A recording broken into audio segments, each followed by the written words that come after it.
सभी को नमस्कार, राम राम।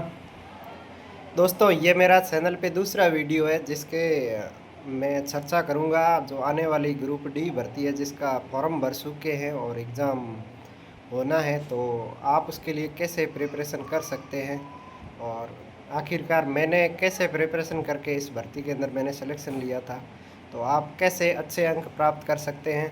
तो उससे रिलेटेड कुछ भर्ती की मेन बातें, मेन जो पॉइंट है जो एक कैंडिडेट को जानना ज़रूरी है, वो बताएंगे। और मैं आपको बता दूं कि जितने भी मैं इस वीडियो के अंदर जो भी बातें बताऊंगा वो मेरी पर्सनल है, मैं किसी और किसी को देख के या किसी का कंटेंट चोरी करके नहीं बता रहा हूँ। और ये ज़रूरी भी नहीं है कि आप ये सब चीज़ें मानो, आप अप्लाई करो। अगर आपको अच्छा लगे तो आप मान सकते हो और अप्लाई कर सकते हो, आपको ज़रूर फ़ायदा मिलेगा। तो दोस्तों देखिए, सबसे पहले किसी भी एग्ज़ाम को क्रैक करने के लिए पहली जो नीड होती है वो होती है कि उस भर्ती का जो प्रोसीजर है वो क्या है, क्या क्या होता है उसके अंदर, कैसे होता है, कैसे आप मतलब एक सरकारी नौकरी प्राप्त कर सकते हो रेलवे जैसे बड़े विभाग के अंदर। तो शुरू करते हैं। तो उसके लिए मैं आपको लेके चलूँगा नीचे कॉपी के पेज पर, तो वहाँ पूरी बात मैं आपको बताऊँगा। तो चलो देखते हैं नीचे। अब आप देख सकते हो ये कॉपी का पेज है। तो मैं आपको बता दूं, जो अपनी भर्ती है इसी का नाम है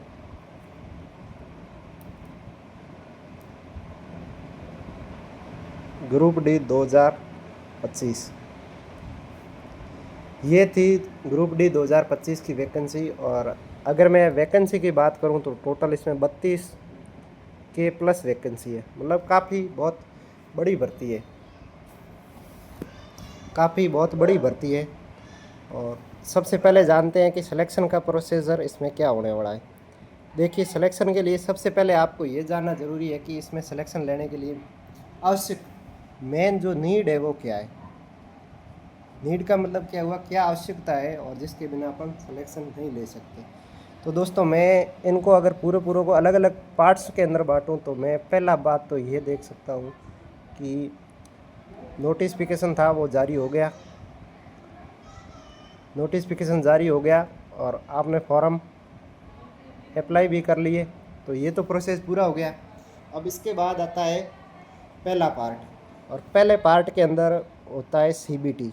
सीबीटी का मतलब होता है कंप्यूटर बेस्ड टेस्ट, मतलब आपसे एक ऑनलाइन कंप्यूटर आधारित टेस्ट लिया जाएगा। टेस्ट है जिसको आप एग्ज़ाम बोल सकते हो, और वो एग्ज़ाम होगा और उसी एग्ज़ाम में जितने आपके मार्क आएंगे उसी से मेरिट होगी, उसी से आप अगले पार्ट में जा सकते हो। मतलब एक स्टेज क्लियर करोगे तो आप सेकंड स्टेज में जाओगे, तो मैं इसको बोल सकता हूँ फर्स्ट स्टेज। और इसके बाद आता है सेकंड स्टेज। ये सेकंड स्टेज के अंदर क्या होता है, जो ये सीबीटी जितने लोग क्लियर करेंगे उनका होगा पीएटी, मतलब फिजिकल एफिशिएंसी टेस्ट। इसमें क्या क्या होता है वो अपन आगे बात करेंगे। और अगर ये भी आप पास कर लिए तो उसके बाद आपका होता है डीवी एंड एमई, मतलब डॉक्यूमेंट वेरिफिकेशन और मेडिकल, डीवी और मेडिकल। और ये इसके बाद आपका आता है पैनल, और पैनल का मतलब होता है आपका फाइनल सिलेक्शन। तो देखिए, आपने देखा कितने स्टेप हो गए, 1 2 3 4।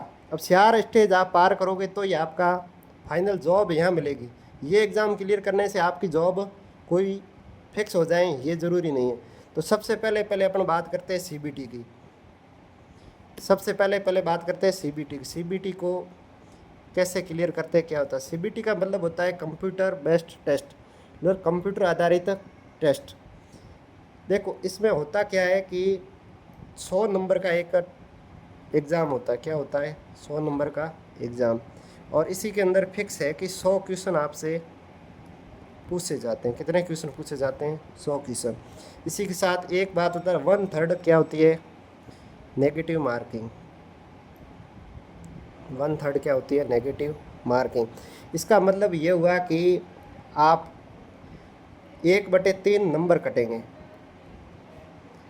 मतलब ये हुआ कि आप अगर 3 क्वेश्चन गलत करते हो तो आपका एक सही क्वेश्चन है वो काट लिया जाएगा। ये तो क्या हुई, नेगेटिव मार्किंग। अब देखिए जो अपना सीबीटी होता है उसमें क्या क्या पूछा जाता है। तो देखिए मेनली इसमें 4 सब्जेक्ट पूछे जाते हैं। पहला सब्जेक्ट होता है मैथ्स। पहला सब्जेक्ट क्या होता है? मैथ्स। और सेकंड सब्जेक्ट होता है रीजनिंग। और थर्ड सब्जेक्ट होता है जीएस, मतलब जनरल स्टडीज़। और इसी के साथ आप जोड़ सकते हो करंट अफेयर, सी ए करंट अफेयर। और चौथा जो मेजर सब्जेक्ट होता है जो होता है साइंस। देखिए किस सब्जेक्ट के कितने क्वेश्चन आते हैं ये भी मैं आपको बता देता हूँ।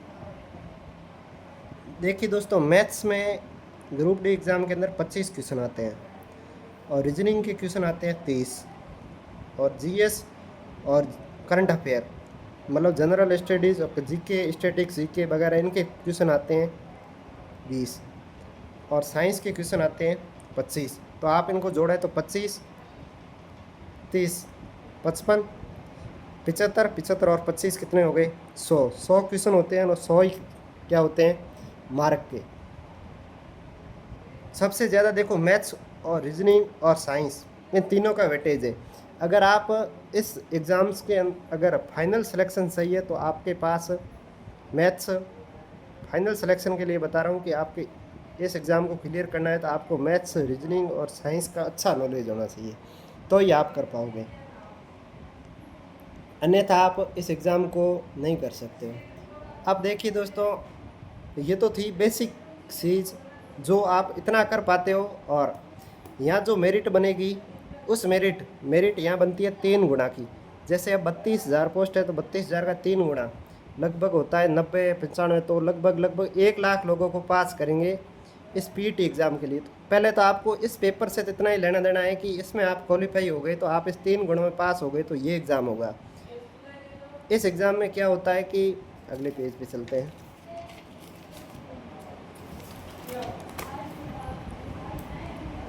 देखो पीईटी एग्ज़ाम, देखो